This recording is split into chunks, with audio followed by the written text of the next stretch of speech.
வணக்கம் மக்களே. உடலுக்கு ஊட்டம் அளிக்கக்கூடிய தினமும் சாப்பிடக்கூடிய உணவுகள் நம்ம தினமும் என்னென்ன பண்ணணும், நம்மளுடைய உடம்பை எப்படி ஆக்டிவாக வச்சுக்கணும், இந்த ஒரு கேள்வி எல்லாருமே கண்டினியூஸாக கேட்குறது உண்டு. இந்த மாதிரியான உணவுகள் எடுத்துக்கணுங்க. தொடர்ந்து ஒரு ஒரு விஷயமே நம்ம பண்ணால் நமக்கு ஏதாவது பிரச்சனை வந்துடுது. இப்போ தொடர்ந்து நம்ம ஏதாவது பால் குடிக்கிறோன்னே வச்சுக்கோங்களேன், கால்சியம் நிறைந்தது புரதம் நிறைந்தது அப்படின்னு சொல்லிட்டு குடித்தோம்னா அது நமக்கு ஒரு சிலருக்கு ஈரம் ஒத்துக்கிறது இல்லை இப்படின்னு நிறைய கேள்விகள் இருக்குது. அதனால் இந்த ஒரு பதிவில் எந்த மாதிரியான உணவுகள் சாப்பிடலாம், இதெல்லாம் நமக்கு நல்லது, தொடர்ந்து சாப்பிடலாமா அப்படின்ற மாதிரி சில தகவல்களை நம்ம தெரிஞ்சுக்க போகிறோம். அதுக்கு முன்னாடி நம்மளுடைய சேனலை நீங்கள் இப்போ தான் ஃபஸ்ட் டைம் பார்க்குறீங்க அப்படின்னு சொன்னால் மறக்காமல் சப்ஸ்கிரைப் பண்ணிவிட்டு சைடில் இருக்கக்கூடிய பெல்லைக்கானை கிளிக் பண்ணிக்கோங்க. இது போன்ற தகவல்கள் ஆரோக்கியமான விஷயங்களை நம்ம தொடர்ந்து பார்த்துக்கலாங்க. உடல் ஆரோக்கியம் பெறவும் நோயின்றி வாழவும் நமக்கு உணவு உதவுது. சத்தான உணவுடன் உடற்பயிற்சி செய்தால் நம்ம நோயற்ற வாழ்வு வாழ முடியும். சில உணவுகள் தான் அன்றாட எடுத்துக்கொள்வது ஆரோக்கியத்திற்கு அவசியமாகுது. அவை என்ன உணவு அப்படின்றத நம்ம தெரிஞ்சுக்கலாமா? வாங்க தெரிஞ்சுக்கலாம். ஸோ முதல் விஷயம், ரொம்ப டிப்ரெஷனாக இருக்குது. ஸோ இந்த மாதிரியான டிப்ரெஷன் இருந்தாவே பிரச்சனை தான் அப்படின்னு சொல்லுவாங்க. நம்மளுடைய மனது நிம்மதியாக இல்லை அப்படின்னா தொடர்ந்து கவலைகள் வரும். அதே சமயம் நம்ம என்னத்தான் சாப்பிட்டு ஆரோக்கியமாக இருக்கணும்னு நினச்சா கூட இந்த மாதிரியான விஷயங்கள் நம்மள ஆரோக்கியமாகவே இருக்க முடியாது. ஸோ மன நிம்மதி அப்படின்றதற்கு நீங்கள் தினந்தோறும் எடுத்துக்கொள்ளக்கூடிய உணவுகளும் நன்மை பயக்குது அப்படின்னு சொல்கிறாங்க. ஸோ தொடர்ந்து ஆரோக்கியமான உணவுகள் அப்படின்றது நம்ம எல்லாருக்குமே தேவை. ஸோ கீரைகள் கீரைகள் பார்த்திங்கன்னா பச்சை கீரைகளில் வைட்டமின்கள், மினரல்கள் மற்றும் நார் சக்திகள் நிறைஞ்சிருக்கு. அவற்றில் கலோரிகள் குறைவாக இருக்குது, ஆன்டி ஆக்சிடென்ட்கள் அதிகமாக இருக்குது, உடல் எடையை ஆரோக்கியமாக பராமரிக்க உதவுது அப்படின்னு சொல்கிறாங்க. அது மட்டும் கிடையாது, உடல் ஆரோக்கியமாகவும் மற்றும் வளர்ச்சிக்கும் உதவுது அப்படின்றாங்க. ஸோ இந்த உணவு வகைகளில் பொறுத்த வரைக்கும் இதெல்லாம் அடங்கும். அதே மாதிரி நம்ம சாலிடாக ஏதாவது எடுத்துக்கணும் அப்படின்னு சொன்னீங்கன்னா கூட நீங்கள் எடுத்துக்கலாம்.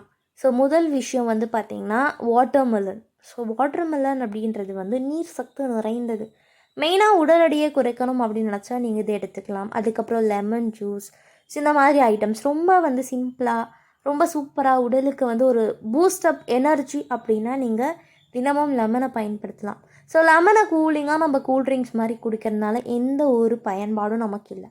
அதை நல்லா பார்த்திங்கன்னா சுடுதண்ணியில் லெமனை புழிஞ்சி நம்ம குடித்தோம் அப்படின்னா வெந்நீரில் போட்டு லெமனை குடிங்க, ரொம்பவே ஆரோக்கியத்திற்கு உதவி செய்யுது அப்படின்னு சொல்கிறாங்க. அதுக்கப்புறம் ஸ்ட்ராபெரி, ப்ளூபெரி மற்றும் ராஸ்பெரி என பெரி பழங்களில் ஆன்டி ஆக்சிடென்ட்கள் அதிகமாக இருக்குது. அது உங்களுடைய உடலில் நோய் எதிர்ப்பு சக்தியை அதிகரிக்க உதவுது. உங்களுடைய உடலில் உள்ள செல்கள் சேதம் அடைவதை தடுக்குது அப்படின்னு சொல்கிறாங்க. ஸோ சதை அதிகம் உள்ள சால்மன், மெக்கரின், சால்டைன் போன்ற மீன்களில் இருக்கக்கூடிய ஒமேகா 3 ஃபேட்டி ஆசிட்கள் இதயம் மற்றும் மூளைக்கு மிகவும் நல்லது. இவை நல்ல ஒரு புரத சக்தியை கூட நமக்கு வழங்குது அப்படின்னு சொல்கிறாங்க. அதுக்கப்புறம் பார்த்திங்கன்னா புரத சக்தி நிறைந்த உணவுகள் அப்படின்னா மீன்கள் வரும்.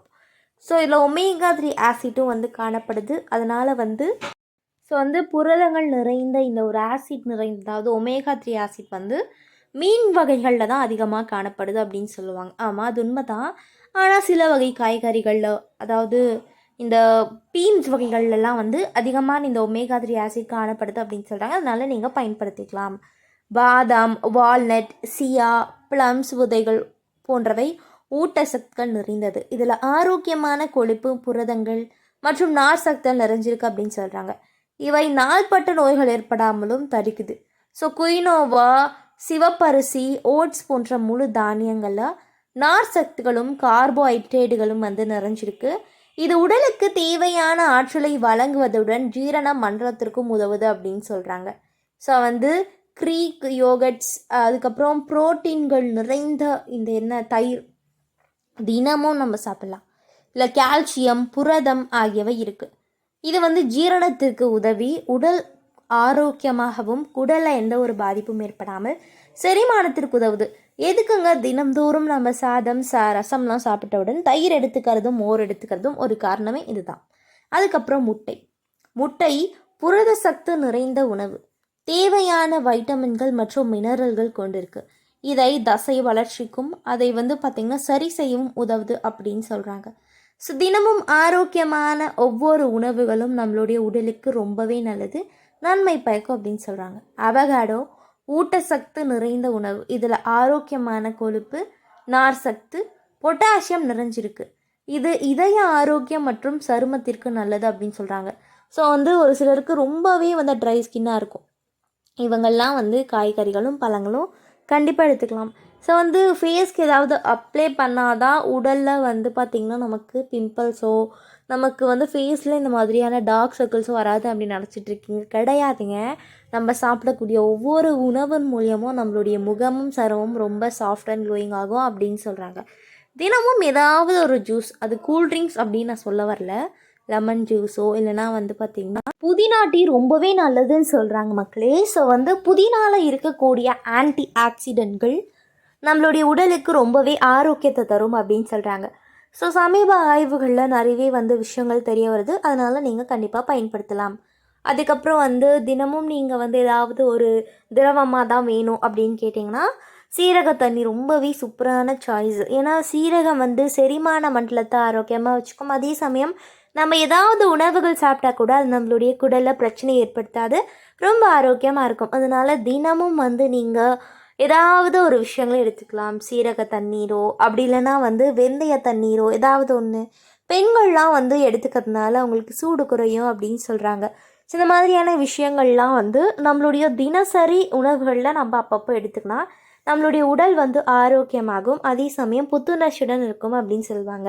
ஸோ அடுத்த விஷயம் என்ன அப்படின்னு பார்த்தீங்கன்னா ப்ராகோலியில் வைட்டமின்கள், நார் சத்துகள் மற்றும் ஆன்டி ஆக்சிடென்ட்கள் நிறைஞ்சிருக்கு. இது நோய் எதிர்ப்பு சக்தியை அதிகரிக்குது, குறிப்பிட்ட புற்றுநோய்களை எல்லாம் தடுக்குது அப்படின்னு சொல்கிறாங்க. ஸோ தக்காளியில் vitamin A, vitamin C, anti ஆக்சிடென்ட்கள் நிறைஞ்சிருக்கு. இது நாள்பட்ட நோய்கள் வராமல் காக்குது அப்படின்னு சொல்கிறாங்க.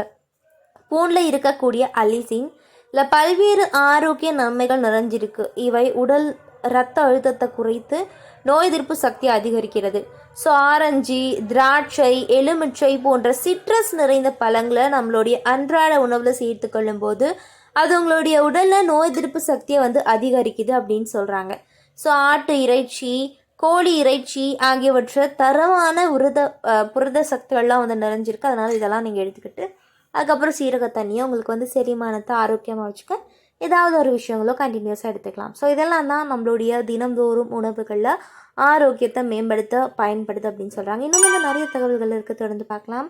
அதுக்கு முன்னாடி நம்மளுடைய சேனலை நீங்கள் இப்போ தான் ஃபஸ்ட் டைம் பார்க்குறீங்க அப்படின்னு சொன்னால் மறக்காமல் சப்ஸ்கிரைப் பண்ணிவிட்டு சைடில் இருக்கக்கூடிய பெல் ஐக்கானை கிளிக் பண்ணிக்கோங்க. இது போன்ற ஆரோக்கியமான தகவல்கள் நிறைய விஷயங்களை நம்ம தொடர்ந்து கேட்கலாம், பார்க்கலாம், ஆரோக்கியமாக இருக்கலாம். இன்னும் அற்புதமான விஷயங்களை நான் உங்களை தினந்தோறும் சந்திக்கிறேன் மக்களே. இது போன்ற தகவல்களை தொடர்ந்து நம்ம கேட்டு தெரிஞ்சுக்கலாம். நன்றி, வணக்கம்.